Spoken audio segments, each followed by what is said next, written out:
Hello मेरे प्यारे बच्चों, क्या हाल चाल। उम्मीद करता हूं कि आप लोग बहुत अच्छे से होंगे और अपनी तैयारी बेहतरीन तरीके से कर रहे होंगे। तो मेरे प्यारे बच्चों, जैसा आप लोगों को मालूम है कि साइंस का पूरा सीरीज स्टार्ट कर दिया हूं और वन शॉर्ट वीडियो में पूरा का पूरा साइंस समाप्त कर दे रहा हूं।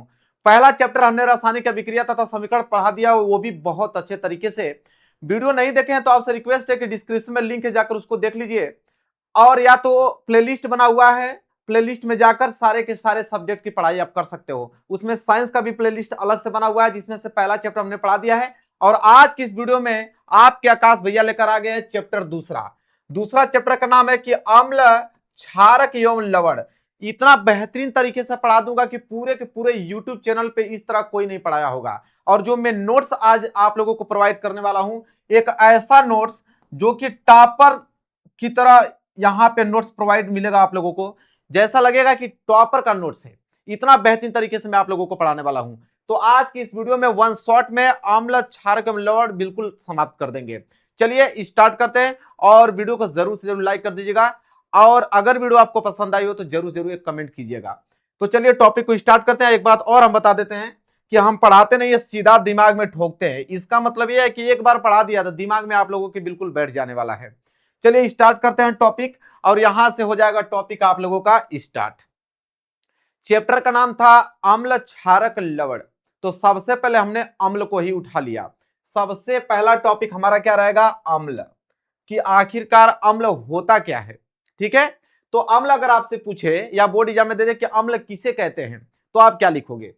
तो आप कहोगे कि ऐसे पदार्थ, लिखोगे कि ऐसे पदार्थ जो स्वाद में क्या होते हैं? खट्टे होते हैं। ऐसे पदार्थ जो स्वाद में क्या होते हैं?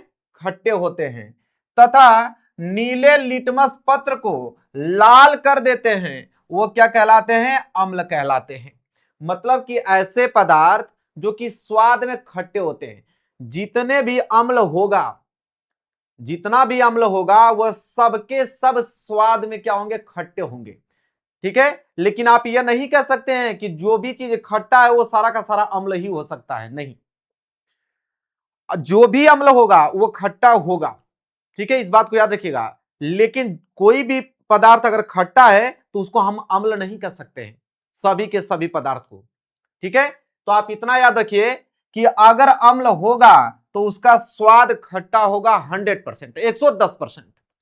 ठीक है, तो ऐसे पदार्थ जो स्वाद में खट्टे होते हैं तथा नीले लिटमस पत्र को क्या कर देते हैं? लाल कर देते हैं।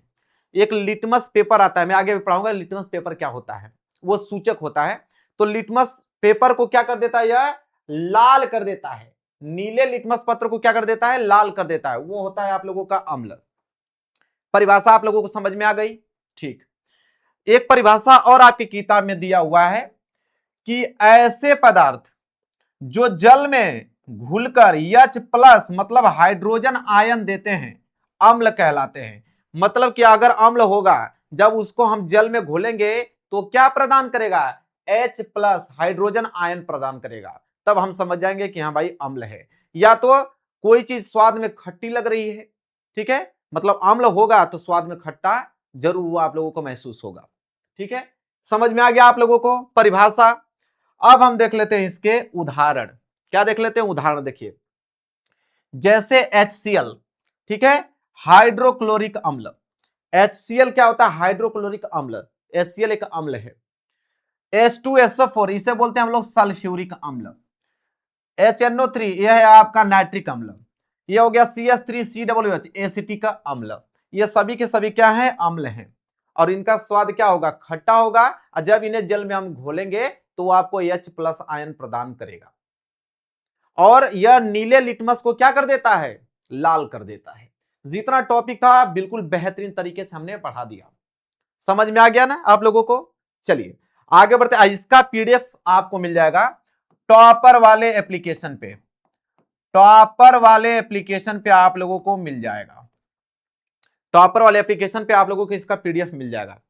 आगे बढ़ते हैं अगला।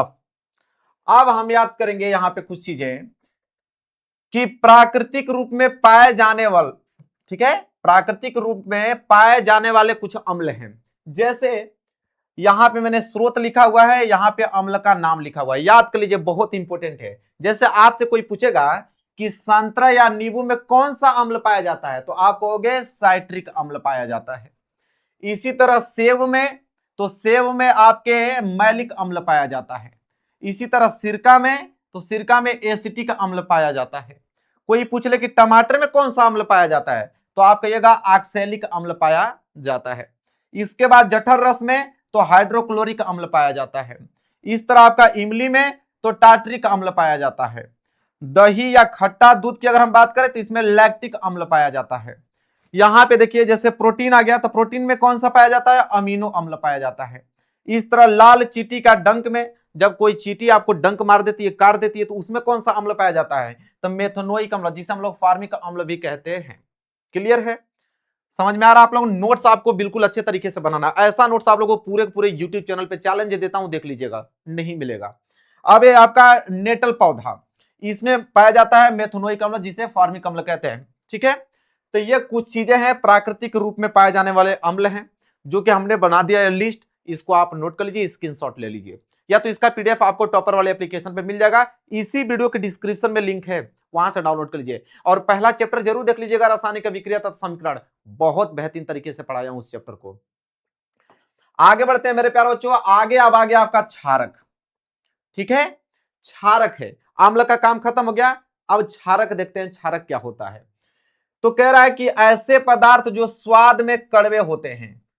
अम्ल तो स्वाद में खट्टा हो रहा था, लेकिन क्षारक क्या होता है, कड़वा होता है। तो ऐसे पदार्थ जो स्वाद में क्या होता है, कड़वे होते हैं, तथा लाल लिटमस पत्र को नीला कर देता है। वो क्या कर रहा था, वो नीले लिटमस को लाल कर रहा था, और ये क्या कर रहा है, लाल लिटमस पत्र को नीला कर दे रहा है। तो उसे हम लोग बोलते हैं क्षारक। समझ में आ गया, मतलब क्षारक स्वाद में कड़वे होते हैं और लाल लिटमस पत्र को क्या कर देता है, नीला कर देता है। या तो आप ये एक परिभाषा और आपकी किताब में है कि ऐसे पदार्थ जो जल में घुलकर OH ऋणायन, ठीक है, मतलब हाइड्रोक्साइड आयन देते हैं, क्षारक कहलाते हैं। मतलब कि अगर क्षारक होगा, जैसे उसको जल में घोलिएगा तो वो आपको OH ऋणायन प्रदान करेगा, और जो अम्ल था वो H+ आयन प्रदान कर रहा था। समझ में आ गया आप लोगों को? दो दो परिभाषा बता दियो ताकि आप कंफ्यूज ना हो। इसके बाद इसके भी कुछ उदाहरण देख लेते हैं क्षारक के। जैसे यहां पे सोडियम हाइड्रोक्साइड NaOH, याद कर, इन प्रतीकों को याद कर लेना आप लोगों को, इन सूत्रों को। KOH इसे बोलते हैं पोटेशियम हाइड्रोक्साइड। इसके बाद है CaOH होल ट्वाइस, इसे बोलते हैं कैल्शियम हाइड्रोक्साइड। यहां 3 एग्जाम्पल भी दे दिया हूं क्षारक का, नोट कर लो। समझ में आ गया? कोई डाउट? अम्ल में भी कोई डाउट नहीं था, क्षारक में भी कोई डाउट आपको होना नहीं चाहिए। नोट्स प्रॉपर बनाते चलना है। आगे बढ़ते हैं। अगला मेरे प्यारे बच्चों कि अम्ल क्षारक सूचक। इसका मतलब होता है कि हम अम्ल और क्षारक को कैसे पहचानेंगे, उसके लिए कुछ यहां पे सूचक हैं। ठीक है, जो कि उस सूचक की मदद से हम समझ जाएंगे कि यह अम्ल है कि क्षारक है। समझ में आ गया आप लोगों को? जैसे अम्ल क्षारक सूचक किसे कहते हैं, तो लिखेंगे कि वे पदार्थ जो अम्ल और क्षार की पहचान रंग बदलकर करते हैं, सूचक कहलाते हैं। मतलब कुछ ऐसे सूचक होते हैं जो वो कलर बदल देते हैं, और कलर बदलने के बाद हमें मालूम चल जाता है कि यह अम्ल है कि क्षार है। कैसे उसकी पुष्टि करेंगे, देखते हैं। तो अब यहां पे 3 प्रकार के सूचक हैं। एक हमने लिया है प्राकृतिक सूचक, एक होता है आपका कृत्रिम सूचक, एक होता है आपका गंधीय सूचक। इन तीनों प्रकार के सूचकों से हम किसी भी पदार्थ को हम पता लगा सकते हैं कि यह अम्ल है या क्षार है। तो पहले हम देखेंगे प्राकृतिक सूचक। तो प्राकृतिक सूचक में कौन कौन से सूचक आते हैं? एक होता है लिटमस की सहायता से। लिटमस की सहायता से हम पता कर सकते हैं कि वह अम्ल है कि क्षार है। हल्दी की सहायता से हम पता कर सकते हैं, गुड़हल की सहायता से हम पता कर सकते हैं, और लाल पत्ता गोभी से हम पता कर सकते हैं। एक एक एग्जांपल हम देखेंगे, पहले आप नोट कर लो। इसके बाद कृत्रिम सूचक के अंतर्गत 2 आता है। एक आता है आप लोगों का फिनालेफ्थलीन, इसके वजह से भी हम पता कर देंगे कि यह अम्ल है कि क्षार है। इसके बाद आता है मिथाइल ऑरेंज। ठीक है, गंधीय सूचक की बात करें तो हम प्याज से भी पता लगा सकते हैं कि अम्ल है कि क्षार है। और वनीला से भी पता लगा सकते हैं कि अम्ल है कि क्षार है। एक एक एग्जाम्पल भी बता देता हूं। ये तो पहले आप नोट्स तो बना लो, अब अगला स्लाइड में एग्जाम्पल भी देख लो कि कैसे हम पता लगाएंगे। देखिए, तो लिटमस का रंग परिवर्तन, कि लिटमस का रंग परिवर्तन में कैसे होता है। देखिए कि अगर अम्ल होगा, अगर अम्ल होगा तो अगर नीला लिटमस, आप समझिए ये अम्ल है, ठीक है। अगर ये मैं एक बॉक्स ले लेता हूं, ध्यान समझिए, ये बॉक्स है, इसमें जो है यह बॉक्स में बना देता हूं, इसमें अम्ल है, क्या है, अम्ल है। इस बॉक्स में क्या है, अम्ल है। अब इसमें मैं डालूंगा नीला लिटमस, इसमें नीला लिटमस डालूंगा, तो जैसे नीला लिटमस डालूंगा वो क्या हो जाएगा, लाल हो जाएगा। तो किसी भी अम्ल में अगर हम नीला लिटमस डालेंगे, अगर वो क्या कर दे, लाल कर दे, तो समझिएगा कि वो क्या है, पदार्थ अम्ल है। मतलब नीले लिटमस को अगर लाल कर देगा, समझिए वो अम्ल है। इसके बाद क्षार की अगर हम बात करें, तो क्षार जो होता है वो लाल लिटमस को क्या कर देता है, नीला कर देता है। अगर वो क्षार होगा तो क्षार में हम क्या करेंगे, अगर लाल लिटमस डालेंगे तो वो क्या बना देगा, नीला बना देगा। तब हम समझ जाएंगे कि भाई क्षार है। समझ में आ गया। मतलब अम्ल जो होता है नीले को लाल बना देता है, क्षार जो होता है लाल लिटमस को नीला बना देता है। इसी प्रकार यहां पे हल्दी सूचक भी देख लीजिए। जैसे अम्ल, अगर अम्ल में हल्दी मिलाएंगे और कोई परिवर्तन नहीं होता है, तो हम समझ लेंगे कि अम्ल है। लेकिन वहीं अगर क्षार में अगर हम हल्दी को मिला देंगे तो वह पीला से लाल भूरा रंग का हो जाता है। समझ में आ गया आप लोगों को। चलिए इसके बाद देखिए फिनाइलेफ्थलीन से कैसे पता करते हैं कि अगर अम्ल रहेगा तो वह रंगहीन हो जाता है। कौन, फिनाइलेफ्थलीन। अगर क्षार रहेगा तो वह गुलाबी रंग का हो जाता है। तो जैसे फिनाइलेफ्थलीन गुलाबी रंग का हुआ, हम समझ जाएंगे कि क्षार है। जैसे फिनाइलेफ्थलीन रंगहीन का हुआ, हम समझ जाएंगे कि अम्ल है। इसी तरह मिथाइल ऑरेंज से कैसे पता करते हैं कि अगर अम्ल होगा तो वो लाल रंग का हो जाएगा। तो मिथाइल ऑरेंज जैसे लाल रंग का होगा, हम समझ जाएंगे कि अम्ल है। मिथाइल ऑरेंज जैसे पीला रंग का होगा, हम समझ जाएंगे कि क्षार है। प्याज से कैसे प्याज मतलब पता करते हैं मेरे प्यारे बच्चों। तो प्याज देखिए बहुत सिंपल है कि अगर अम्ल होगा तो प्याज की गंध बनी रहती है। समझ रहे हैं। अगर प्याज में, अगर हम अम्ल में प्याज डाल देते हैं तो प्याज की गंध बनी रहती है, उड़ता नहीं है। अगर गंध उसी तरह प्याज का महकता रहेगा, हम समझ जाएंगे कि अम्ल है। लेकिन अगर क्षार रहेगा और उसमें प्याज डालेंगे तो गंध बिल्कुल क्या हो जाता है, समाप्त। अगर कोई क्षार है उसमें आप प्याज डालिएगा, गंध अगर समाप्त हो गया, उसका महक नहीं आ रहा, आप समझिए कि क्षार है पक्का। तो यह होता है, इस तरह पढ़ाते हैं। मैंने कहा ना कि पूरे यूट्यूब चैनल पे इस प्रकार का नोट्स आप लोगों को कोई प्रोवाइड करने वाला नहीं है। बहुत मेहनत से नोट्स बनाता हूं। आप टेंशन ना लीजिए, पूरा का पूरा साइंस खत्म है, मात्र 20 या 25 दिन में साइंस खत्म। पूरा वन शॉट वीडियो, भले 2 घंटे के वीडियो बनानी पड़ी, कोई दिक्कत नहीं हमको। आप बस मन से पढ़ाई कीजिए। इस बार साइंस में आपको 95% लेकर आना है। हाँ, नोट्स, कुछ नोट आप बना लीजिए, नोट्स लिखिए। कह रहा है कि लिटमस लाइकेन से प्राप्त किया जाता है। कोई आपसे पूछे कि जो लिटमस होता है वो किससे प्राप्त किया जाता है, तो आप कहिएगा लाइकेन से प्राप्त किया जाता है। और लिटमस स्वयं न तो अम्लीय होता है और न ही क्षारीय। कोई आपसे पूछे कि लिटमस अम्लीय होता है कि क्षारीय, आप उससे कहिएगा कि जो लिटमस होता है न तो अम्लीय होता है और न तो क्षारीय होता है। क्लियर है, कोई डाउट नहीं। चलिए अब इसके बाद बोला है कि अम्लों के रासायनिक गुण। अब हम अम्ल के रासायनिक गुण देखेंगे, इसके बाद हम क्षार के रासायनिक गुण देखेंगे। रासायनिक गुण में क्या होता है कि अम्ल के साथ कौन कौन सी चीजें हम रिएक्शन करा के क्या क्या उत्पन्न कर सकते हैं। इसी तरह क्षार के साथ कौन कौन सी चीजें रिएक्शन करके हमें कौन सा प्रोडक्ट बनाएगा, ठीक है, वो होता है अभिक्रिया। तो पहले हम अम्ल का देखेंगे कि अम्लों के रासायनिक गुण कौन कौन से होते हैं। तो सबसे पहले हम क्या करेंगे, पहला पॉइंट कि धातुओं से अभिक्रिया कराएंगे। अगर आपसे कोई पूछे कि अम्ल की अभिक्रिया अगर आप धातुओं से कराते हैं तो क्या मिलेगा आपको, वही चीज हम पढ़ने वाले हैं कि अगर अम्ल की अभिक्रिया अगर हम धातु से कराएंगे तो क्या होगा। ध्यान से देखिए, तो कह रहा है कि धातुओं से अभिक्रिया। आप देखिए यह क्या है, अम्ल। अगर अम्ल की अभिक्रिया हम किससे करा देते हैं, धातु से, तो अम्ल की अभिक्रिया धातु से कराएंगे तो याद रखिए कि लवण प्राप्त होगा और हाइड्रोजन गैस प्राप्त होगा। नोट कर लीजिए, एकदम बॉक्स में लिखा हूं कि अम्ल की अभिक्रिया अगर हम धातु से कराते हैं तो लवण प्राप्त होगा, हाइड्रोजन गैस प्राप्त होगा। कैसे? एग्जाम्पल भी नोट कीजिए, जैसे उदाहरण नोट कीजिए। जैसे यहां पे देखिए जिंक, जिंक क्या है? एक धातु है। अब यहाँ पे H2SO4 जिसे हम बोलते हैं सल्फ्यूरिक अम्ल, एक अम्ल हो गया। अब ये धातु है, ये अम्ल, अब इन दोनों की अभिक्रिया हुआ तो क्या मिला? यहाँ पे ZnSO4 मतलब जिंक सल्फेट, जो कि क्या कहलाएगा? लवण। और यहाँ पे देखिए हाइड्रोजन गैस।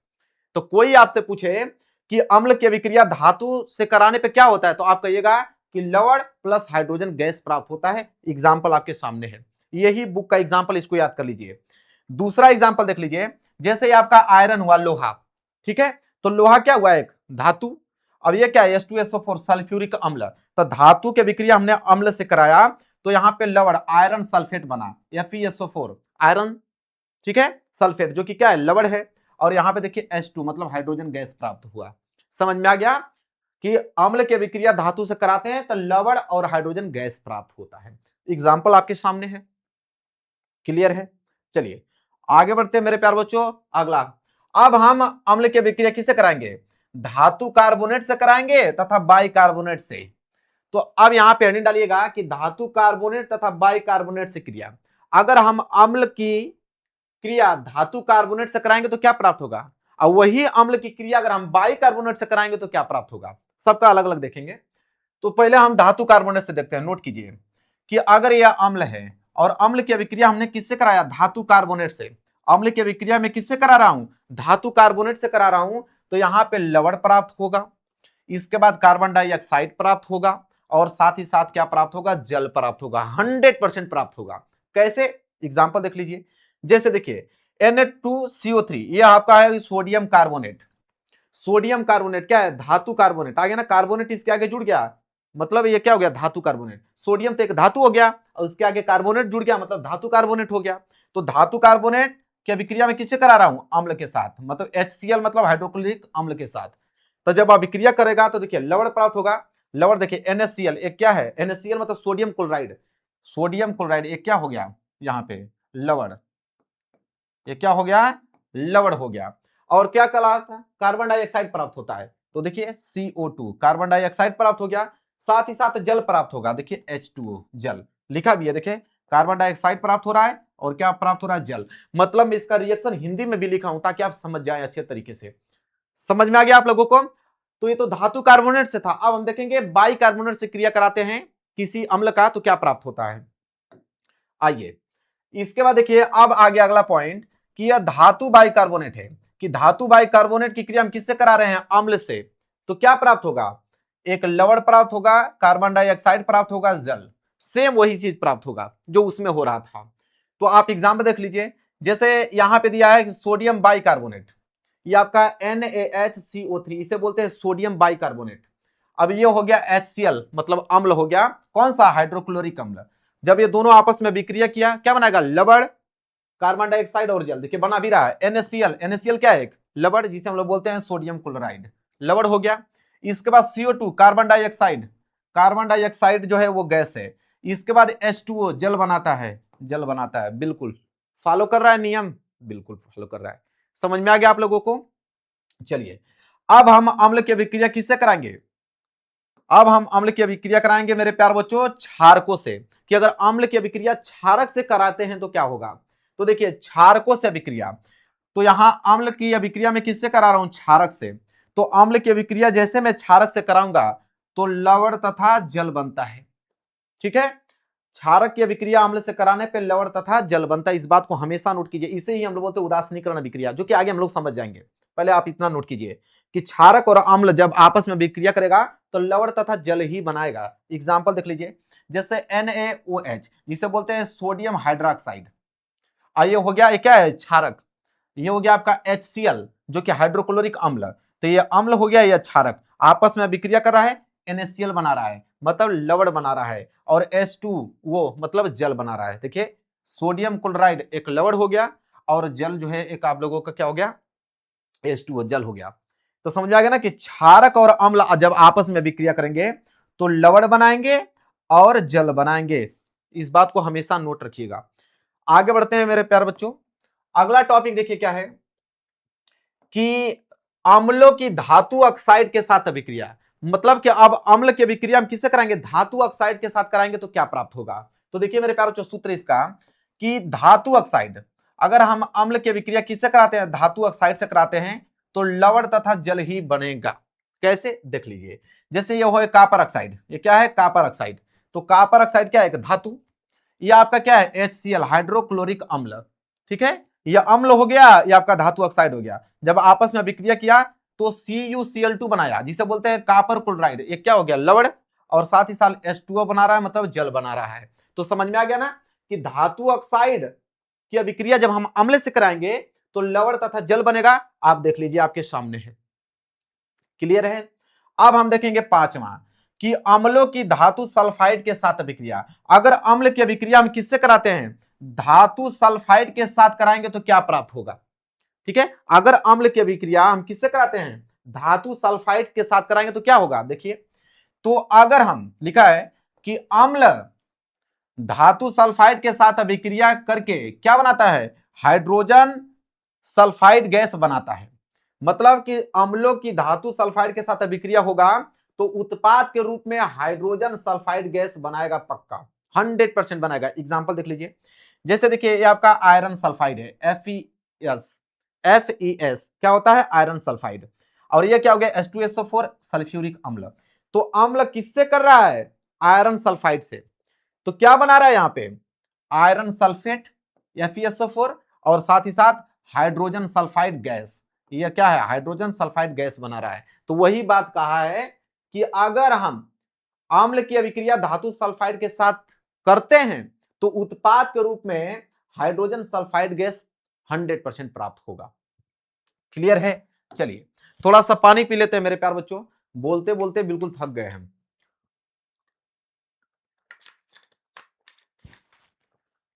आप टेंशन ना लीजिए, पूरा का पूरा साइंस खत्म कर देंगे। अब हम देखेंगे अम्लों का, खत्म हो गया रासायनिक अभिक्रिया कि किसके किसके साथ क्या होगा, तो कौन सा रिएक्शन बनेगा, कौन सा प्रोडक्ट बनेगा, बिल्कुल डिटेल में बता दिया। अब बारी आ गया क्षारक का। तो अब यहां लिखा है कि क्षारकों के रासायनिक गुण। ठीक है, अब देखिए पहला कि क्षारकों का धातुओं से अभिक्रिया, कि अगर कोई क्षारक है, अब तो अम्ल देख रहे थे, अब क्षारक की बारी आ गया कि कोई क्षारक है, अगर उसे हम किससे अभिक्रिया कराते हैं, धातु से, तो क्या प्राप्त होगा। तो देखिए, अगर कोई क्षारक है उसे हम धातु से अभिक्रिया कराएंगे तो लवण प्राप्त होगा और हाइड्रोजन गैस प्राप्त होगा। अब कैसे प्राप्त होगा, एग्जाम्पल देख लीजिए। एग्जाम्पल है आपका सोडियम हाइड्रोक्साइड। तो सोडियम हाइड्रोक्साइड मेरे प्यारों क्या है, एक क्षारक है। सोडियम हाइड्रोक्साइड क्या है, क्षारक। ठीक है, इसके बाद बोला है कि धातु, यहां पे जिंक क्या है, धातु है। तो धातु की अभिक्रिया में किससे करा रहा हूं, क्षारक से करा रहा हूं, तो क्या प्राप्त होगा, लवण। बिल्कुल, Na2ZNO2 जिसे बोलते हैं सोडियम जिंकेट, एक क्या है, लवण है। और साथ ही साथ हाइड्रोजन गैस, देखिए H2 हाइड्रोजन गैस प्राप्त हो रहा है। करेक्ट है। चलिए अब हम दूसरा देखेंगे कि क्षारकों को अम्लों के साथ अभिक्रिया, अगर क्षारक को अम्ल के साथ अभिक्रिया करेंगे तो क्या होगा। तो अभी हमने बताया था कि अम्ल का अगर क्षारक के साथ अभिक्रिया करेंगे तो लवण तथा जल बनाता है। तो वही चीज है कि क्षारक को अगर अम्ल के साथ अभिक्रिया कराएंगे तो लवण तथा जल बनाएगा, इसे ही उदासीनीकरण अभिक्रिया कहते हैं। तो क्षारक को अम्ल के साथ अभिक्रिया कराएंगे तो लवण तथा जल बनाएगा। जैसे NaOH क्या हो गया, सोडियम हाइड्रोक्साइड, और ये हो गया आपका HCl हाइड्रोक्लोरिक अम्ल। तो ये आपका क्षारक हो गया और ये हो गया अम्ल। तो क्षारक और अम्ल आपस में मिला तो लवण तथा जल बनाएगा। तो NaCl एक लवण है और H2O क्या है कि जल। ठीक है, NaCl को बोलते हैं हम लोग सोडियम क्लोराइड, H2O को बोलते हैं हम लोग जल। मतलब हिंदी और इंग्लिश दोनों में लिख के लेके आऊं, उसका रिएक्शन, उसका नाम भी। ठीक है, ताकि आप अच्छे तरीके से नोट्स बना पाओ और समझ पाओ चीजों को। क्लियर है मेरे प्यारे बच्चों। चलिए आगे बढ़ते हैं, अगला स्लाइड देखिए। अब हम क्या करेंगे कि क्षारकों की लवणों के साथ अभिक्रिया, मतलब कि अगर क्षारक की अभिक्रिया किसी लवण से करा देंगे तो क्या होगा। तो नोट कीजिए कि क्षारक धातु लवणों से क्रिया करके अविलेय धात्विक हाइड्रो ऑक्साइड बनाते हैं। क्या, अविलेय मतलब घुलता नहीं है, अविलेय मतलब घुलेगा नहीं, मतलब अवक्षेप के रूप में प्राप्त होगा। ठीक है, तो वही बोला है कि अगर क्षारक की अभिक्रिया किसी अगर धातु लवण से करा देंगे तो वो घुलेगा नहीं, बल्कि अवक्षेप के रूप में क्या प्राप्त होगा, हाइड्रोक्साइड बनाता है। कैसे, समझिए। ये आपका जिंक सल्फेट, ये आपका है सोडियम हाइड्रोक्साइड, ठीक है। अब जिंक सल्फेट जो है मेरे प्यार, जो धातु लवण हो गया, एक हुआ कि नहीं, और सोडियम हाइड्रोक्साइड एक आपका क्या हो गया, क्षारक। और जब ये आपस दोनों अभिक्रिया किया तो देखिए यहां बता रहा है कि हाइड्रोक्साइड बनाएगा, ठीक है। अब देखिए यहां पे तो आपको बना दिया NO2SO4 जो कि सोडियम सल्फेट है, और ये बना दिया ZnOH whole twice zinc hydroxide.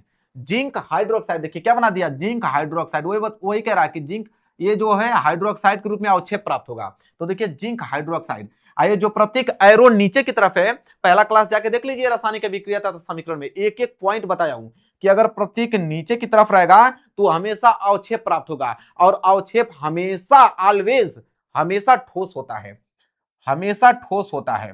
तो भाई ठोस है तभी तो घुला नहीं है, समझ रहे हैं बात को, ये चीजें हैं।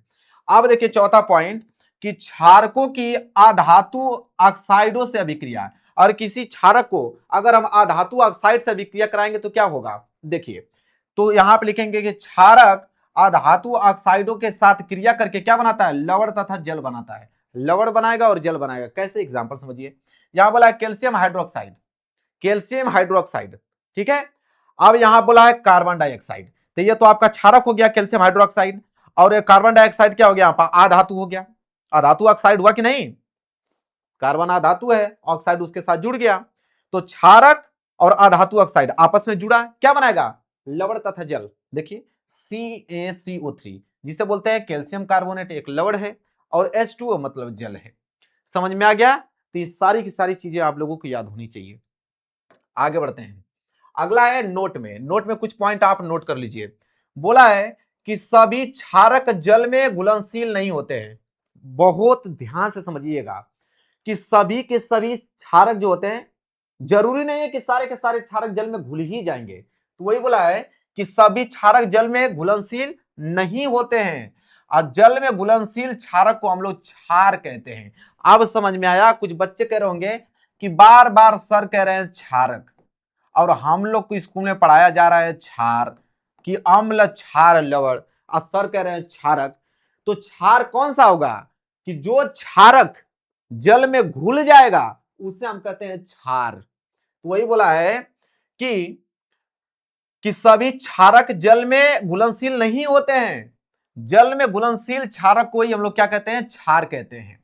कह रहा है कि इनका स्पर्श, क्षार का जो स्पर्श होता है वो साबुन की तरह स्वाद कड़वा होता है तथा प्रकृति संक्षारक होती है, और इन्हें कभी भी छूना या चखना नहीं चाहिए क्योंकि यह हानिकारक होते हैं। जैसे साबुन है, साबुन किसी बाल्टी में डाल दीजिए, वो पूरा का पूरा गल जाएगा, मतलब वो क्षार है, ठीक है। तो वो स्वाद में कड़वा भी होता है, उसको उसे खाना भी नहीं चाहिए क्योंकि हानिकारक होता है, ठीक है। वही चीज बोला है। कुछ मैं क्षार का एग्जाम्पल भी लेकर आया हूं, देखिए जैसे NaOH, इसे बोलते हैं सोडियम हाइड्रोक्साइड, ये पूरी तरह पानी में घुल जाएगा। ये आपका KOH जिसे बोलते हैं पोटेशियम हाइड्रोक्साइड, पूरा हिंदी लिख के लेके आऊं ताकि आप नोट कर पाए।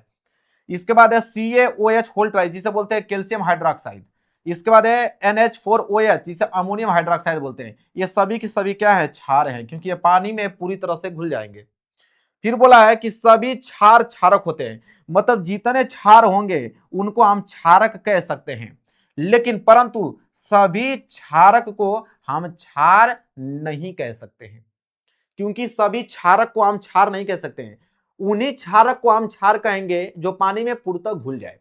वही मैं कहा हूं ना कि अम्ल जो होते हैं स्वाद में खट्टे होते हैं, तो अम्ल जितना होगा वो स्वाद में खट्टा होगा, लेकिन जरूर नहीं है कि कोई चीज खट्टा है तो वो अम्ल ही कहलाएगा, ठीक है। वो चीजें समझ में आ गया आप लोगों के यहां पे। चलिए आगे बढ़ते हैं अगले पॉइंट की तरफ। अब हम पढ़ेंगे प्रबल अम्ल एवं दुर्बल अम्ल। अम्ल क्षार पढ़ रहे थे ना, अब अम्ल में भी दो प्रकार के अम्ल आते हैं, एक प्रबल अम्ल एक दुर्बल अम्ल आता है। पूछता एग्जाम में कि प्रबल अम्ल और दुर्बल अम्ल में अंतर बताइए। तो प्रबल अम्ल किसे कहते हैं, दुर्बल अम्ल किसे कहते हैं। तो यहां पर लिखेंगे कि अधिक संख्या में H+ आयन उत्पन्न करने वाले अम्ल प्रबल अम्ल कहलाते हैं।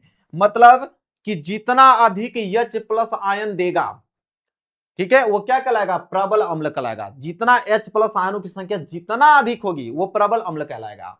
और जबकि कम H+ आयन उत्पन्न करने वाले अम्ल दुर्बल अम्ल कहलाते हैं। मतलब H+ आयन अगर कम उत्पन्न होंगे तो वो कौन सा कहलाएंगे, दुर्बल अम्ल, और H प्लस आयन जो अधिक उत्पन्न करेंगे उन्हें बोलेंगे प्रबल अम्ल। इसी तरह यहां पे देख लीजिए कि प्रबल अम्ल और दुर्बल अम्ल के अलग अलग एग्जाम्पल देख लीजिए। अभी तक तो आप सिर्फ अम्ल ही जानते थे। अम्ल में भी दो प्रकार के आता है, एक प्रबल एक दुर्बल। तो प्रबल में जैसे यहाँ पे हाइड्रोक्लोरिक अम्ल, कोई अगर आपसे पूछे कि HCl कैसा अम्ल है, प्रबल की दुर्बल, तो आप बनाएंगे कि प्रबल अम्ल है, क्योंकि यह H प्लस आयन ज्यादा देगा। इसी तरह सल्फ्यूरिक अम्ल है, इसी तरह आपका नाइट्रिक अम्ल है, नोट कर लीजिए, हाइड्रोब्रोमिक अम्ल है, हाइड्रोआयोडिक अम्ल, ये सभी के सभी क्या है, प्रबल अम्ल है। और दुर्बल अम्ल की बात करें, एसिटिक अम्ल, ठीक है, जो कि सिरके में पाया जाता है। एसिटिक अम्ल सूत्र याद कर लीजिए, कभी कभी एग्जाम में बहुत देता है, CH3COOH, इसे बोलते हैं एसिटिक अम्ल। इसके बाद फार्मिक अम्ल, HCOOH, चींटी के डंक में पाया जाता है, ठीक है, शुरू में ही मैंने बताया था आप लोगों को। कार्बोनिक अम्ल, ठीक है, इसके बाद हाइड्रोफ्लोरिक अम्ल, इसके बाद नाइट्रस अम्ल, ये सब क्या है, दुर्बल अम्ल है, इधर है सब प्रबल अम्ल। पूरा लिस्ट तैयार है, नोट कर लीजिए और याद भी कर लीजिएगा मेरे प्यारे बच्चों। चलिए आगे बढ़ते हैं। अब हम देखेंगे प्रबल एवं दुर्बल क्षार अम्ल। तो हमने देख लिया कि प्रबल अम्ल कौन होते हैं, दुर्बल अम्ल कौन से होते हैं। अब क्षार की भी बारी आ गया। तो अब देखेंगे कि अधिक संख्या में OH ऋणायन उत्पन्न करने वाले क्षार जो है प्रबल क्षार कहलाते हैं। मतलब जितना अधिक OH आयन प्रदान होगा, जितना ज्यादा OH आयन उत्पन्न होगा, वो हो जाएगा आपका प्रबल क्षार। और जितना कम, वही बोला, जबकि कम OH आयन उत्पन्न करने वाले क्षार को हम लोग क्या बोलते हैं, दुर्बल क्षार कहते हैं।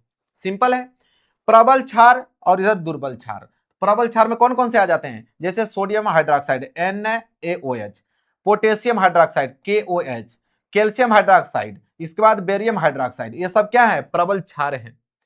और दुर्बल क्षार में आता है ammonium hydroxide, magnesium hydroxide, aluminium hydroxide और फेरिक हाइड्रोक्साइड। उसके सूत्र भी लिखे गए हैं, याद कर लीजिएगा, एग्जाम में बहुत इंपॉर्टेंट है। रिएक्शन भी आगे जब करोगे तो इनकी आवश्यकता पड़ेगा, ठीक है। याद हो गया ना आपको कि प्रबल क्षार और दुर्बल क्षार भी किससे कहते हैं, और नाम भी याद हो गया आप लोगों को, डिफरेंस आपको मालूम चल जाएगा। अब आगे बढ़ते हैं मेरे प्यारे बच्चों। अब हम जानेंगे कि लवण क्या होता है। अम्ल तो हमने जान गया, क्षार भी हमने जान गया, क्षारक भी जान गया। चैप्टर का नाम था अम्ल क्षार लवण। तो अम्ल क्षारक तो समझ गया, लवण क्या होता है अब उसको जानते हैं। लवण कहिए या तो उदासीनीकरण अभिक्रिया कीजिए, क्योंकि उदासीनीकरण अभिक्रिया से ही लवण की प्राप्ति होती है। कैसे, देखिए, कह रहा है कि जब कोई अम्ल, ध्यान से सुनिएगा, नोट कर लीजिए, कि जब कोई अम्ल एवं क्षार आपस में क्रिया करते हैं, अम्ल और क्षार आपस में क्रिया करते हैं, तब लवण एवं जल बनते हैं। और इस अभिक्रिया को ही उदासीनीकरण अभिक्रिया कहते हैं। पेपर में डायरेक्ट पूछ देता है उदासीनीकरण अभिक्रिया किसे कहते हैं, तो आप लिखोगे कि जब कोई अम्ल एवं क्षार आपस में क्रिया करके लवण तथा जल बनाते हैं, उसे हम बोलते हैं उदासीनीकरण अभिक्रिया। देखिए, जब कोई अम्ल और क्षार मिलेगा, वो लवण और जल बनाएगा, इसी को उदासीनीकरण अभिक्रिया कहते हैं। और यही लवण का भी परिभाषा है, ठीक है। अब देखिए, यहां जो लवण प्राप्त होगा वो कैसा हो जाएगा, उदासीन, उदासीन होगा। क्या हमेशा उदासीन होगा? अगर अम्ल और क्षार मिलेगा तो क्या हमेशा उदासीन होगा? नहीं मेरे प्यारों, इस भ्रम में मत रहिए कि हमेशा उदासीन होगा। अभी आगे बताता हूं आप लोगों को, देखिए ध्यान से। बोला है उदाहरण में कि HCl और NaOH। HCl एक अम्ल है और यह क्षार है। अम्ल और क्षार आपस में मिला तो NaCl बनाया, जो कि क्या है, एक लवण। क्या है, जो कि एक लवण है। और यह आपका H2O जो कि जल बना रहा है। देखिए यहां पे जल। अब इस बात को हमेशा नोट कर लीजिए कि नोट में हमेशा एक पॉइंट बनाइए कि अम्ल और क्षार से मिलकर बनने वाले सभी लवण उदासीन प्रकृति के नहीं होते हैं।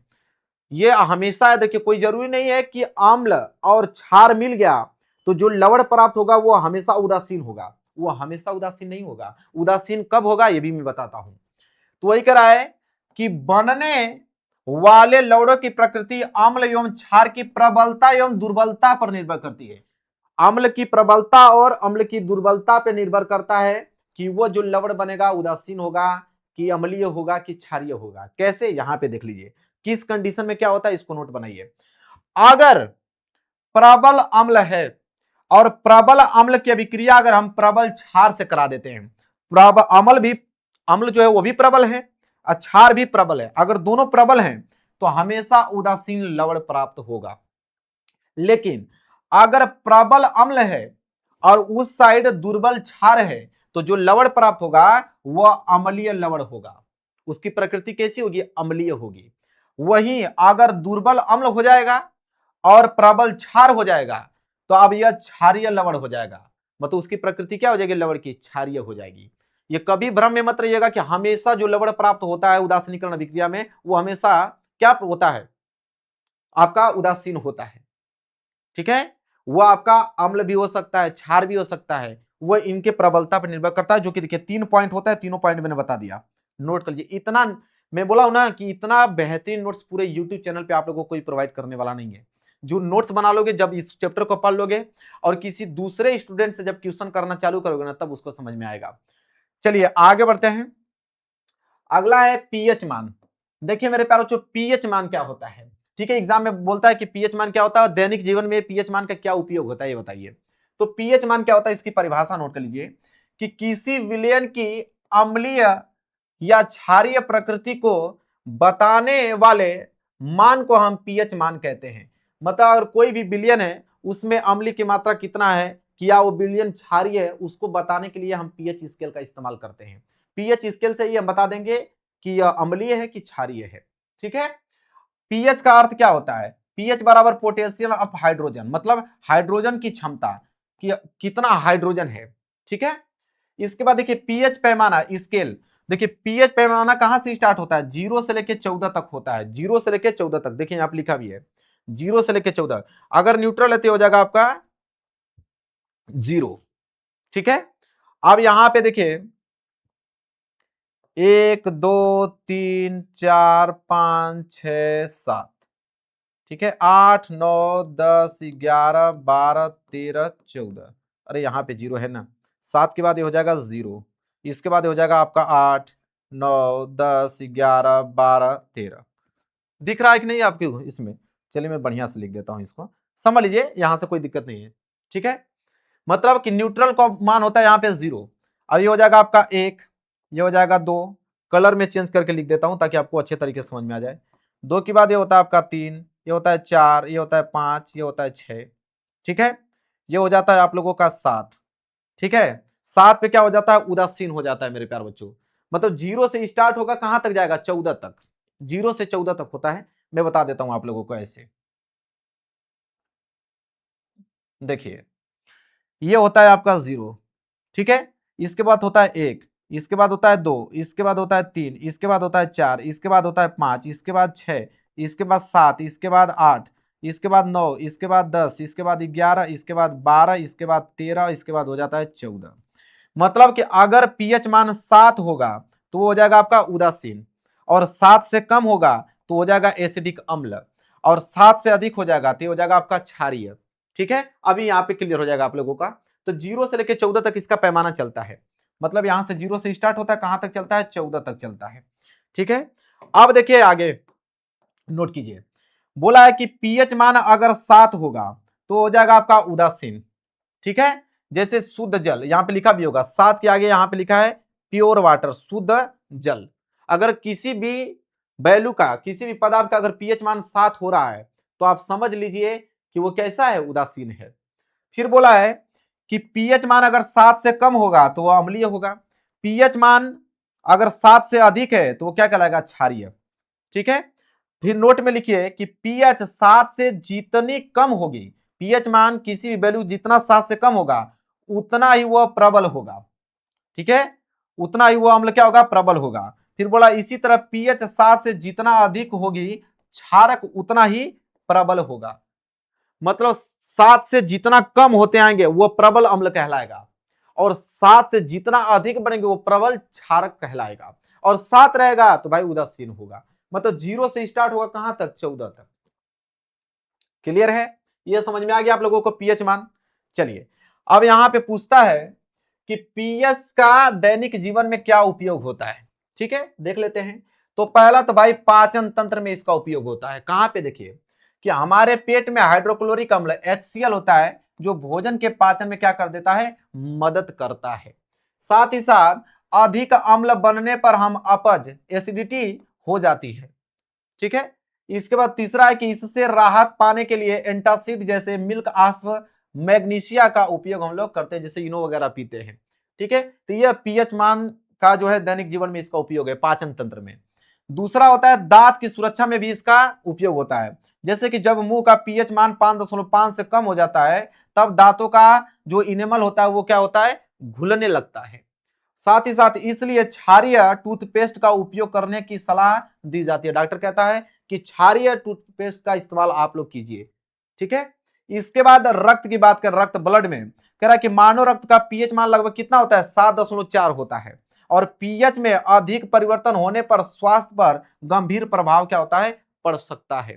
तो ये हमारे दैनिक जीवन में कुछ पीएच मान का उपयोग था जो कि एग्जाम में पूछता है, ऐसे लिख के पॉइंट बनाकर चले जाइएगा आप लोग। क्लियर है? चलिए आगे देखते हैं। अब यहाँ पे सोडियम क्लोराइड, अब ध्यान समझिए, आपके पेपर में आता है कि सोडियम क्लोराइड क्या है, जिसे हम लोग बोलते हैं NaCl। ध्यान समझिएगा, NaCl बोलते हैं सोडियम क्लोराइड को। थोड़ा पानी पी लेते हैं, इसके बाद तब तक आप लोग नोट कीजिए। बेहतरीन लंबी क्लास होगी ना, पूरा डिटेल में पढ़ा रहा हूं, वन शॉट वीडियो में पूरा पूरा खत्म।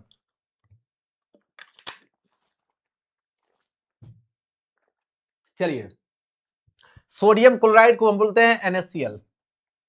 लिखेंगे कि सोडियम क्लोराइड को साधारण नमक कहते हैं। नमक, साधारण नमक को हम क्या बोलते हैं, सोडियम क्लोराइड। उसका सूत्र होता है NaCl। कोई नमक का सूत्र पूछे आप बताइए NaCl, उसका नाम क्या होता है, सोडियम क्लोराइड होता है। तो ये बोला कि सोडियम क्लोराइड को हम साधारण नमक कहते हैं, और यह प्रबल अम्ल व प्रबल क्षार का लवण होता है। मतलब प्रबल अम्ल और प्रबल क्षार जब मिलता है तब NaCl बनता है, इस बात को ध्यान में रखिएगा। तथा इसकी पीएच मान कितना होता है, 7 होता है, मतलब उदासीन होता है। ठीक है, इसके बाद बोला कि पीएच 7 होने के कारण इसकी प्रकृति कैसी होती है, उदासीन होती है। इसके बाद लिखेंगे कि सोडियम क्लोराइड व्यापारिक तौर पर समुद्र के जल या खारे पानी को सुखाकर बनाया जाता है। जो नमक हम लोग खाते हैं घर में, आप देखिएगा समुद्र की पानी को इकट्ठा रोक कर जब वो सूख जाता है, जो जम जाता है, वो नमक प्राप्त किया जाता है उसके खारे पानी से। समुद्र के खारे पानी से निर्माण होता है नमक का। फिर बोला है कि इस प्रकार बने नमक में कई अशुद्धियां जैसे मैग्नीशियम क्लोराइड तथा कैल्शियम क्लोराइड होती हैं। जो हमें नमक प्राप्त होता है, जब समुद्र से नमक बनाते हैं तो उसमें बहुत सारी अशुद्धियां पाई जाती है, जैसे मैग्नीशियम क्लोराइड, कैल्शियम क्लोराइड उसमें पाया जाता है। फिर उसको शुद्ध करने के लिए भेजा जाता है। फिर बोला है कि इसे शुद्ध रूप में प्राप्त करने के लिए अशुद्ध सोडियम क्लोराइड के संतृप्त विलयन से भरी बड़ी बड़ी टंकियों में हाइड्रोजन क्लोराइड गैस HCl प्रवाहित की जाती है, और इस प्रकार शुद्ध नमक अवक्षेपित हो जाता है और शुद्ध अवक्षेपित सोडियम क्लोराइड को एकत्रित कर लिया जाता है। इसका यही मतलब है कि सोडियम क्लोराइड को हम लोग बोलते हैं नमक, मतलब नमक को ही हम सोडियम क्लोराइड बोलते हैं, जिसका सूत्र है NaCl। जब इसको हम समुद्र के खारे पानी से इकट्ठा करते हैं तो मैग्नीशियम क्लोराइड और यहाँ पे कैल्शियम क्लोराइड, उसमें अशुद्धियां पाई जाती हैं, उसको शुद्ध करने के लिए भेजा जाता है। जब उसको शुद्ध किया जाता है तब जाके उसमें हमें क्या मिलाया जाता है, HCl मिला के उसे शुद्धिकरण किया जाता है, तब हमें अवक्षेप के रूप में वह सोडियम क्लोराइड हमें प्राप्त होता है। जब उसे मशीन में हम लोग पीस कर फिर वहां पे पैकेज वगैरह करके यहाँ पे बेचा जाता है, जो लोग हम लोग घर में इस्तेमाल करते हैं, ये होती है प्रक्रिया। तो सोडियम क्लोराइड यहां तक समझ में आया। अब इसका आगे देखेंगे कि सोडियम क्लोराइड के गुण क्या हैं। सोडियम क्लोराइड के गुण लिखेंगे, यह श्वेत ठोस पदार्थ का होता है। जो नमक होता है वह बिल्कुल व्हाइट कलर का होता है, ठोस पदार्थ का होता है, और इसका गलनांक कितना होता है, 1081 केल्विन होता है, याद कर लीजिए। ठीक है, इसके गुण। फिर जल में अत्यधिक विलय होता है। देखिए जल है, जल में जब नमक घुलिएगा कितना जल्दी घुल जाता है, पूरा का पूरा घुल जाता है।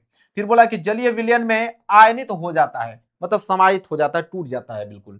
क्लियर हो गया। इसके बाद लिखेंगे कि सोडियम क्लोराइड के उपयोग भी पूछता है एग्जाम में, कि सोडियम क्लोराइड का उपयोग कहां करते हैं। तो इसका उपयोग साधारण नमक के रूप में भोजन में किया जाता है। जो हमारे घर में साधारण नमक होता है तो भोजन के रूप में करते हैं डेली। खाद्य संरक्षण में प्रयोग किया जाता है इसका। NaOH, Na2CO3, NaHCO3 तथा विरंजक चूड़, ब्लीचिंग पाउडर आदि बनाने में सोडियम क्लोराइड का उपयोग किया जाता है। मतलब इन सबको बनाने में भी सोडियम क्लोराइड का उपयोग किया जाता है। तो उपयोग भी मैंने बता दिया, गुण भी बता दिया, पीछे इसका परिभाषा भी बता दिया सोडियम क्लोराइड का। तो जब भी पेपर में आए कि सोडियम क्लोराइड पे टिप्पणी लिखिए तो सबसे पहले परिभाषा लिखिए, इसके बाद गुण लिखिए, इसके बाद उपयोग लिखिए, 4 नंबर क्लियर हो जाएगा।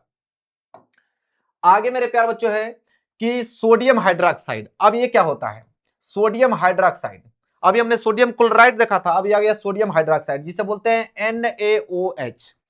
अब सोडियम हाइड्रोक्साइड क्या होता है कि सोडियम हाइड्रोक्साइड को कास्टिक सोडा भी कहते हैं। क्या बोलते हैं, सोडियम हाइड्रोक्साइड को कास्टिक सोडा भी कहते हैं। औद्योगिक स्तर पर सोडियम हाइड्रोक्साइड का जो उत्पादन होता है वो सोडियम क्लोराइड के विद्युत अपघटन द्वारा किया जाता है। मतलब सोडियम क्लोराइड का अगर विद्युत अपघटन कर देंगे तो सोडियम हाइड्रोक्साइड का निर्माण होता है। ठीक है, इसके बाद बोला है कि इनमें इससे क्या होता है, एनोड पर क्लोरीन गैस जमती है और कैथोड पर क्या होता है, हाइड्रोजन गैस बनती है। और कैथोड पर ही विलयन के रूप में हमें क्या प्राप्त होता है, सोडियम हाइड्रोक्साइड प्राप्त होता है। क्लियर हो गया। रिएक्शन भी देख लेते हैं। यह हुआ आपका NaCl, NaCl में हम क्या मिला है, जल। तो रिएक्शन हमने किया तो NaOH क्या मिल गया, सोडियम हाइड्रोक्साइड मिल गया हमें, साथ ही साथ क्लोरीन गैस मिल गया और हाइड्रोजन गैस भी हमको मिल गया। ये हो गया उसका रिएक्शन, ये उसका परिभाषा, ये उसका रिएक्शन, उसका निर्माण कैसे हुआ है। समझ में आ गया आप लोगों को। आगे बढ़ते हैं, इसके भी गुण होते हैं, उपयोग होते हैं। तो देखेंगे यहाँ पे सोडियम हाइड्रोक्साइड के गुण, नोट कीजिए। ये हो गया सोडियम हाइड्रोक्साइड के गुण, दिख रहा है ना आपको। तो पहला हो गया कि यह चिकना ठोस पदार्थ होता है, जो सोडियम हाइड्रोक्साइड होता है वो चिकना ठोस पदार्थ होता है और इसका गलनांक कितना होता है, 591 केल्विन होता है। और यह जल में शीघ्र विलय हो जाता है, मतलब जल में जल्दी से घुल जाता है। इसके बाद यह एक प्रबल क्षार है, मतलब कैसा है, प्रबल क्षार है। और अपने जलीय विलयन में आयनीकृत होकर, मतलब अपने जलीय विलयन में टूटकर, मतलब Na+ में टूटकर और OH ऋणायन आयन में बनाता है। ठीक है, मतलब Na+ में टूटता है और OH ऋणायन आयन में टूट जाता है। अतः यह एक प्रबल विद्युत अपघट्य भी है। ये उसका क्या हो गया, गुण हो गया। गुण के बाद इसका उपयोग भी लिखने के लिए बोलता है, तो लिखिएगा सोडियम हाइड्रोक्साइड के उपयोग क्या है, कहां पे उपयोग किया जाता है सोडियम हाइड्रोक्साइड को। तो पहला नोट कीजिए कि साबुन, कागज, रेशम उद्योग तथा अन्य रसायनों के निर्माण में इसका उपयोग किया जाता है। इसके बाद है कि बॉक्साइट के धातु कर्म में इसका उपयोग किया जाता है। तीसरा है पेट्रोलियम के शोधन में इसका उपयोग किया जाता है। इसके बाद है वसा व तेलों के निर्माण के काम में इसे लिया जाता है। फिर प्रयोगशाला में अभिकर्मक के रूप में इसका उपयोग होता है। पूरा डिटेल में मैंने लिख दिया, इसका स्क्रीनशॉट, इसका नोट्स बना लो। इसका उपयोग और गुण लिखने के लिए देता है और साथ ही साथ परिभाषा भी लिखने के लिए देता है। क्लियर है। चलिए आगे देखेंगे विरंजक चूर्ण, इंपॉर्टेंट टॉपिक, ये एग्जाम के लिए सबसे बेस्ट इंपॉर्टेंट टॉपिक अब आगे चलने वाले हैं। विरंजक चूर्ण पूछता है ब्लीचिंग पाउडर, तो ब्लीचिंग पाउडर चाहे विरंजक चूर्ण का सूत्र क्या होता है, CaOCl2, CaOCl2। ठीक है, लिखेंगे कि विरंजक चूर्ण या ब्लीचिंग पाउडर का रासायनिक नाम क्या होता है, कैल्शियम ऑक्सीक्लोराइड। इसे हम लोग क्या बोलेंगे, कैल्शियम ऑक्सीक्लोराइड बोलेंगे। ठीक है, विरंजक चूर्ण या ब्लीचिंग पाउडर का नाम क्या होता है, रासायनिक नाम, ठीक है, कैल्शियम ऑक्सीक्लोराइड। इसके बाद लिखेंगे शुष्क बुझे हुए चूने पर क्लोरीन गैस प्रवाहित करके इसका उत्पादन किया जाता है। मतलब कि ब्लीचिंग पाउडर कैसे बनाया जाता है कि अगर शुष्क बुझा हुआ चूना है और उसमें क्लोरीन गैस प्रवाहित कर देते हैं तब हमें जाके ब्लीचिंग पाउडर का निर्माण होता है। रिएक्शन देखिए, इसका रासायनिक समीकरण क्या है, ये आपका हो गया मेरे प्यार बच्चों क्लोरीन गैस। ठीक है, अब ये हो गया आपका CaOH whole twice, calcium hydroxide. ठीक है, तो कैल्शियम हाइड्रोक्साइड पर हम क्या क्लोरीन गैस प्रवाहित कर रहे हैं, तो CaOCl2 कैल्शियम ऑक्सीक्लोराइड बन रहा है, जो कि विरंजक उसे विरंजक चूर्ण या ब्लीचिंग पाउडर कहते हैं। और साथ ही साथ क्या बन रहा है, जल बन रहा है। समझ में आ गया आप लोगों को ना कि विरंजक चूर्ण का निर्माण कैसे होता है। तो यहां पे कि शुष्क बुझे हुए चूने पर क्लोरीन गैस प्रवाहित करने पे, तो देखिए ये आपका शुष्क बुझा हुआ चूना है और इसमें क्लोरीन गैस प्रवाहित कर रहा हूं, कैल्शियम ऑक्सीक्लोराइड बन रहा है और साथ ही साथ जल बन रहा है। विरंजक चूर्ण के अगर गुण की बात करें कि ब्लीचिंग पाउडर का गुण क्या होता है, लिखेंगे कि यह पीला तीक्ष्ण गंध वाला ठोस पदार्थ होता है और ठंडे मतलब कि ठंडे जल में क्या हो जाता है, विलय हो जाता है, मतलब घुल जाता है ठंडे जल में। वायु में खुला रखने पर यह क्लोरीन गैस देता है, वायु में जब इसको खुला छोड़ दीजिएगा तो क्लोरीन गैस देगा। इसके बाद है कि यह तनु अम्लों से क्रिया करके क्लोरीन गैस देता है। ठीक है, कैसे देता है रिएक्शन भी समझिए। अब हो गया कैल्शियम ऑक्सीक्लोराइड, इसको H2SO4 से जब रिएक्शन कराएंगे सल्फ्यूरिक अम्ल से, तो यहां पे देखिए CaSO4 बना ही रहा है और यहाँ पे H2O जल बना रहा है और साथ ही साथ क्लोरीन गैस भी दे रहा है। तो वही कह रहा है कि यह तनु अम्लों से क्रिया करके क्लोरीन गैस देता है, अम्ल से क्रिया करके क्लोरीन गैस देता है। जैसे देखिए कैल्शियम ऑक्सीक्लोराइड है, HCl से यहाँ पे अभिक्रिया किया तो कैल्शियम क्लोराइड बनाया और जल बनाया और साथ ही साथ क्लोरीन गैस भी दिया। तो वही कह रहा है कि यह अम्ल से क्रिया करके क्लोरीन गैस भी प्रदान करता है। एग्जाम्पल आपके सामने है। क्लियर है मेरे प्यार, जो नोट कर लिया आप लोगों ने? वीडियो को जरूर लाइक करते रहिएगा। इसका PDF मिल जाएगा टॉपर वाले एप्लीकेशन पे, वीडियो के डिस्क्रिप्शन में लिंक है। आप पहला चैप्टर जरूर देख लीजिएगा, जितने बच्चे नहीं देखे हैं रासायनिक अभिक्रिया तथा समीकरण, उसको जरूर से जरूर देख लीजिएगा। इसके बाद चलिए आगे बढ़ते हैं कि विरंजक चूर्ण, ब्लीचिंग पाउडर के उपयोग। अभी तो हमने गुड़ देखा, इसका उपयोग देखते हैं कि इसका उपयोग कहां करते हैं। तो वस्त्र उद्योग में कपड़ों को सफेद करने के लिए हमें करते हैं, कपड़ों को सफेद करने के लिए हमें ब्लीचिंग पाउडर का उपयोग किया जाता है। कागज उद्योग में कागज को सफेद करने के लिए इसका उपयोग किया जाता है। पेयजल, पीने वाले जल को शुद्ध कीटाणु रहित करने के लिए किया जाता है। और रोगाणुनाशक एवं ऑक्सीकारक के रूप में भी इसका प्रयोग हम लोग ब्लीचिंग पाउडर का करते हैं। और प्रयोगशाला में अभिकर्मक के रूप में भी इसका हम लोग उपयोग करते हैं कोई प्रोडक्ट बनाने के लिए। समझ में आ गया? तो विरंजक चूर्ण का उपयोग रहा। इसके बाद आ गया ये, अब हम देखेंगे बेकिंग सोडा। बेकिंग सोडा देंगे जिसे हम लोग खाने वाले सोडे के नाम से भी जानते हैं। बेकिंग सोडा का सूत्र क्या होता है? NaHCO3। याद रख लीजिए, बेकिंग सोडा का सूत्र क्या होता है? NaHCO3। लिखिएगा कि बेकिंग सोडा को, अब यहां पे बेकिंग लिखे जाएगा, यहां पे लिख दीजिए बेकिंग। बेकिंग सोडा को खाने का सोडा भी कहते हैं, मतलब खाने वाला सोडा भी कहते हैं बेकिंग सोडा को। तो बेकिंग सोडा को खाने का सोडा भी कहते हैं। और इसका जो रासायनिक नाम होता है वो होता है आपका सोडियम हाइड्रोजन कार्बोनेट। इसे बोलेंगे सोडियम हाइड्रोजन कार्बोनेट। और इसे खाद्य पदार्थों में मिलाकर गर्म करने पर, बेक कम करने पर कार्बन डाइऑक्साइड मतलब CO2 गैस बुलबुलों के रूप में बाहर निकल जाती है।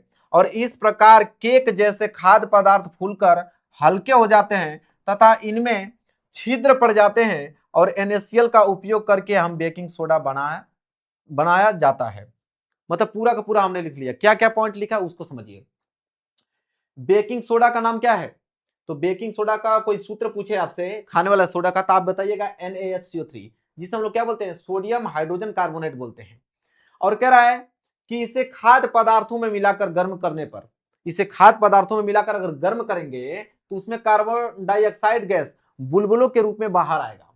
ठीक है? और इस प्रकार केक जैसे खाद्य पदार्थ फूलकर हल्के हो जाते हैं। जैसे केक जब हम बनाते हैं तो उसमें हम इसका प्रयोग करते हैं बेकिंग सोडा का, तो क्या होता है? फूल जाता है। फूलने के बाद उसमें छिद्र आ जाता है। क्या जाता है? छिद्र आ जाता है मेरे प्यारे बच्चों। जैसे कार्बन डाइऑक्साइड गैस निकलती है उन छिद्रों से, तो जब गैस निकल जाता है तो छिद्र बना लेता है। ठीक है, वही बोला है। और उन छिद्र पड़ जाते हैं और NaCl का उपयोग करके हम बेकिंग सोडा का निर्माण करते हैं। देखिए निर्माण कैसे करते हैं? NaCl में हम मिला देंगे जल, कार्बन डाइऑक्साइड गैस, ठीक है, और NH3 का इस्तेमाल करेंगे। जब इनका मिश्रण होगा तब जाके NH4Cl और NaHCO3, यहां पे देखिए सोडियम हाइड्रोजन कार्बोनेट का हमें निर्माण हुआ, मतलब बेकिंग सोडा का निर्माण हुआ। ठीक है, समझ में आ गया आप लोगों को? रिएक्शन आपके सामने है, नोट कर लीजिए। लिखिएगा कि सोडियम कार्बोनेट के विलयन में कार्बन डाइऑक्साइड गैस प्रवाहित करके भी इसे बनाया जाता है। मतलब दो प्रकार से बनाया जाता है। एक तो हम NaCl का उपयोग करके हम बेकिंग सोडा बना रहे थे, रिएक्शन आपके सामने है, देखिए NaCl का उपयोग किया।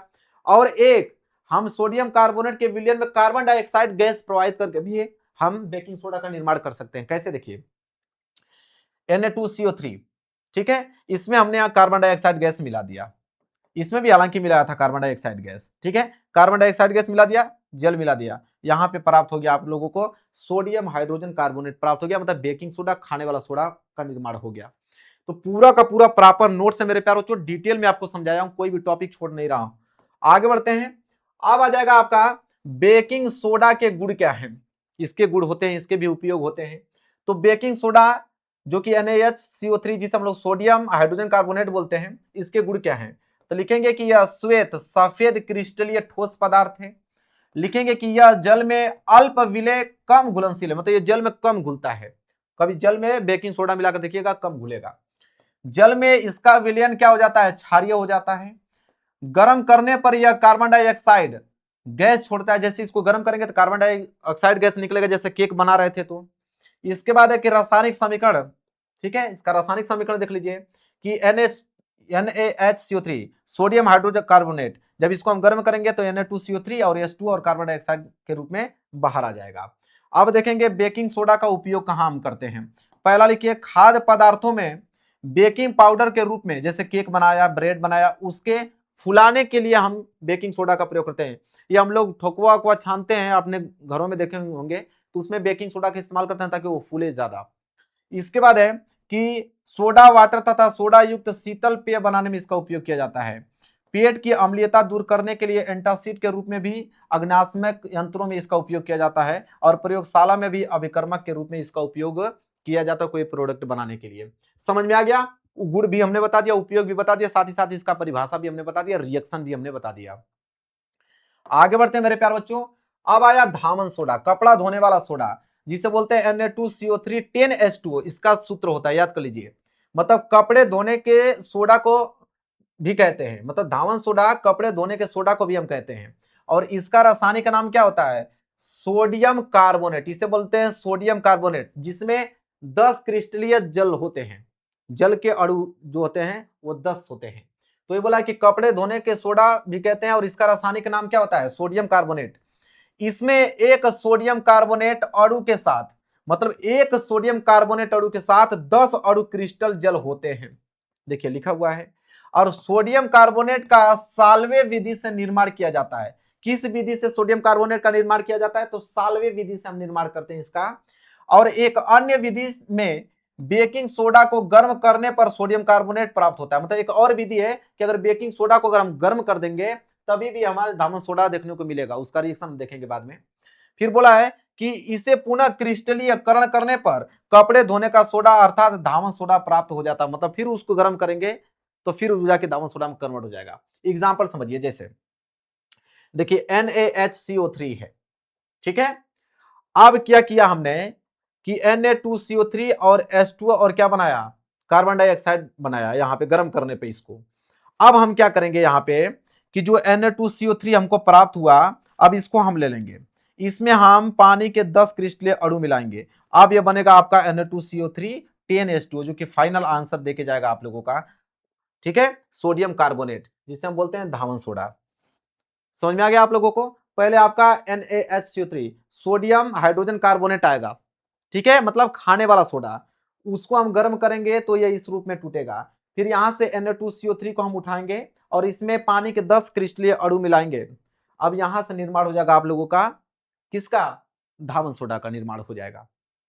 चलिए आगे बढ़ते हैं, धामन सोडा का गुण देख लेते हैं। बोला कि यह सफेद क्रिस्टलीय ठोस होता है और यह जल में क्या होता है? विलय होता है, जल में घुल जाता है। इसके बाद है इसका जलीय विलयन कैसा हो जाता है? क्षारीय होता है। और यह गर्म करने पर क्रिस्टल जल त्याग कर क्या बना देता है? सोडा यस बनाता है। सोडा यस, उसको गर्म करने पे देख लीजिए इसका रासायनिक समीकरण है, ये आपका क्या होगा? सोडियम कार्बोनेट, ठीक है। इसको हम गर्म जब करेंगे तो गर्म करने में देखिए ये सोडा एस, Na2CO3 को हम बोलते हैं सोडा एस, लिख लीजिए, इसको बोलते हैं सोडा एस के नाम से जानते हैं। और यहाँ पे पानी के 10 क्रिस्टलीय अणु बाहर कर दिया। समझ में आ गया आप लोगों को? ये उसके क्या है? गुण है। गुण के बाद इसका उपयोग भी देखेंगे कि धामन सोडा का उपयोग कहां कहां करते हैं हम। तो देखिए पहला, धुलाई में, सफाई में प्रयोग किया जाता है। कपड़ा धुलते हैं, धामन सोडा का इस्तेमाल करते हैं। धुलाई का गाड़ी वगैरह सब कुछ जो भी धुलते हैं, सोडा का इस्तेमाल करते हैं। फिर बोला कास्टिक सोडा, बेकिंग पाउडर, कांच, साबुन, बोरेक्स आदि के निर्माण में भी इसका उपयोग किया जाता है। अपमार्जक, डिटर्जेंट के रूप में इसका उपयोग किया जाता है, साबुन वगैरह के रूप में। कागज, पेंट तथा वस्त्र के उपयोग में इसका उपयोग किया जाता है। प्रयोगशाला में अभिकर्मक के रूप में किया जाता है। और जल की अस्थायी कठोरता को दूर करने में भी इसका उपयोग किया जाता है। यह हो गया धामन सोडा के उपयोग, नोट कर लीजिए। समझ में आ गया? परिभाषा, गुण, उपयोग पूरा डिटेल में बता दिया, पॉइंट टू पॉइंट। इसके बाद आगे बढ़िए। अब आया प्लास्टर ऑफ पेरिस, ठीक है। प्लास्टर ऑफ पेरिस का कोई सूत्र पूछे तो आप बताइए CaSO4 हाफ H2O, ठीक है। मतलब प्लास्टर ऑफ पेरिस का रासायनिक नाम क्या होता है? कैल्शियम सल्फेट का अर्ध हाइड्रेट, मतलब इसको बोलेंगे कि कैल्शियम सल्फेट का अर्ध हाइड्रेट, ठीक है। इसको हम हिंदी में बोलेंगे। फ्रांस की बहुत इंपॉर्टेंट पॉइंट है। फ्रांस की राजधानी पेरिस में जिप्सम को गर्म करके सबसे पहले इसे बनाया गया था, अतः इसका नाम प्लास्टर ऑफ पेरिस रखा गया। कोई आपसे पूछे कि इसका नाम प्लास्टर ऑफ पेरिस क्यों रखा गया, तो आप कहिएगा कि फ्रांस की राजधानी पेरिस में सर्वप्रथम जिप्सम को गर्म करके प्लास्टर ऑफ पेरिस बनाया गया था। तो ये बोला है कि जिप्सम का सूत्र क्या होता है, CaSO4.2H2O, ठीक है, CaSO4.2H2O होता है। इनको जब हम 393 केल्विन पे ताप पर गर्म करेंगे तब हमें जाके प्राप्त होता है प्लास्टर ऑफ पेरिस। मतलब जिप्सम का सूत्र ये होता है, जिप्सम को जब हम 393 केल्विन पे गर्म करेंगे तब जाके प्लास्टर ऑफ पेरिस का निर्माण होता है। देख लीजिए, ये आपका ये क्या हो गया आप लोगों का, ये हो गया प्लास्टर ऑफ पेरिस।